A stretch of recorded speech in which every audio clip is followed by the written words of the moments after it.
มื้อนี้จะมาสอนวิชาเคมีศาสตร์ชั้นม .7 บทที่2อัตราการเกิดปฏิกิริยาในบทนี้เนาะอาจารย์สรุปสูตรออกมาให้พวกน้องได้จื้อเนาะอยู่2สูตรเนาะสูตรที่1แม่นกฎเกณฑ์อัตราคืออัตราการเกิดปฏิกิริยาหรือว่า R เท่ากับ K คูณให้ความเข้มข้นของ A กำลัง X คูณให้ความเข้มข้นของ B กำลัง Y ซึ่งว่า K เนาะแม่นค่าคงที่อัตราx และ y แม่นอันดับของปฏิกิริยาสูตรที่2อันดับรวมของปฏิกิริยาเท่ากับ x บวกให้ y ในบทนี้เนาะในสูตรตัวทำ x เนาะกฎเกณฑ์อัตรานะถ้าสมมุติเขาจะถามว่าจงเขียนกฎเกณฑ์อัตราเนาะหมายความว่าพวกน้องต้องได้ใช้สูตรนี้เนาะกฎเกณฑ์อัตราถ้าว่าก่อนที่เขาจะซอกหากฎเกณฑ์อัตราเนาะก่อนที่ว่าเขาจะซอกหากฎเกณฑ์อัตราได้เขาจะต้องไปซอกหาค่าของ x และซอกหาค่าของ y หมายความว่าถ้าเขาอยากเขียนกฎเกณฑ์อัตราเนาะเขาจะต้องซอกหาค่าของ x และค่าของ y ให้ได้ถ้าว่าตัวอย่างคือเท่าไรออก x นี่แม่นเท่า2แล้ว y นี่แม่นเท่า1เขาก็แทนซะเลยเนาะตัวอย่างคือ a นี่ x เท่า2เอามาเขาเขียน a กำลัง2และ b หั่นเปลี่ยนจาก y หั่นเป็น1อ่ะบ่ก็เป็นb กำลัง1เนาะเท่านี้เนาะบ่ยากอาจารย์อธิบายให้แล้วเนาะบัดนี้ตัวสูตรที่2นี่แม่นอันดับรวมของปฏิกิริยาเนาะหมายถึงว่าถ้าว่า x ค่าของ x อยู่นี่นะถ้าว่าแม่น2ตัวนี้นี่แม่น1เนาะอันดับรวมของปฏิกิริยาก็เอามาบวกกันเลยเนาะ x แม่น2 y แม่น1ก็เป็น2บวก1ก็เท่า3เลยเนาะสูตรมันง่ายๆบทนี้นะเนาะบ่ยากบัดนี้เฮาลองไป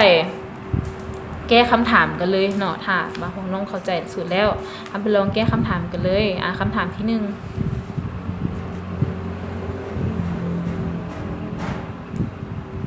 คำถามที่1เนาะคำถามที่1การทดลองเพื่อซอกหาอันดับของปฏิกิริยาดังต่อไปนี้เนาะไนโตรเจนโมโนออกไซด์ปฏิกิริยากับกลอเนาะจะได้วันนี้เฮ็ดการทดลอง3ครั้ง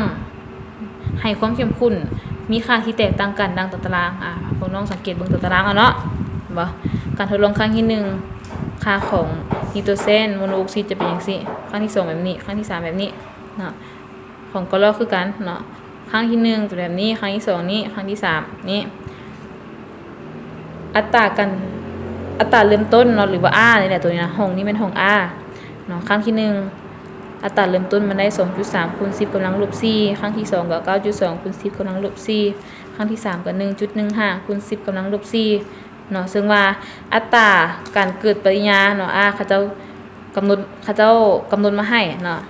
หรือว่าตามสมผลให้เนาะ K เนาะเท่ากับK คูณให้ความเข้มข้นของไนโตรเจนโมโนออกไซด์เนาะกำลัง x คูณให้ความเข้มข้นของกลอกำลัง y เห็นบอกเขาจะสังเกตเบิ่งเนาะมันคือสูตรตัวนี้แหละคือสูตรตัวเนาะ r เท่ากับ k คูณให้ความเข้มข้นของ a กำลัง x คูณให้ b กำลัง y เนาะเพียงหมายความว่า a กับ b นี่เป็นตัวความเข้มข้นของธาตุเนาะเป็นเปรียบเทียบเป็นความเข้มข้นของธาตุซึ่งว่าตัวนี้เนาะเห็นบ่จาก A เนาะเขาก็เป็นNO B ก็เป็นกลอเห็นบ่ขึ้นน้ำสมผลเนาะสมผลเขาจะให้มาแบบใดตัวอย่างคือเขาจะให้สมผลตัวนี้เป็นธาตุอื่นเขาก็เขียนเป็นธาตุอื่นเนาะอันนี้ถ้าสมมุติเขาจะบ่กำหนดให้แต่ว่าส่วนหลายเนาะบทเลขเขาจะกำหนดตัวนี้มาให้เนาะซึ่งว่ามันจะเป็นความสะดวกสบายให้แก่เฮาเบิ่งเนาะบัดนี้เฮาฮู้เนาะว่ามันเป็นแบบนี้แล้วเนาะอัตราการเกิดปฏิกิริยานะเขาจะถามเนาะว่าจงเขียนกฎเกณฑ์อัตราเนาะ1จงเขียนกฎเกณฑ์อัตราเห็นบ่อาจารย์ว่าเนาะจงเขียนกฎเกณฑ์อัตรา2จงซอกอันดับรวมของปฏิกิริยา3จงซอกหาค่าของ K 4จงซอกหา R เนาะหรืออันดับ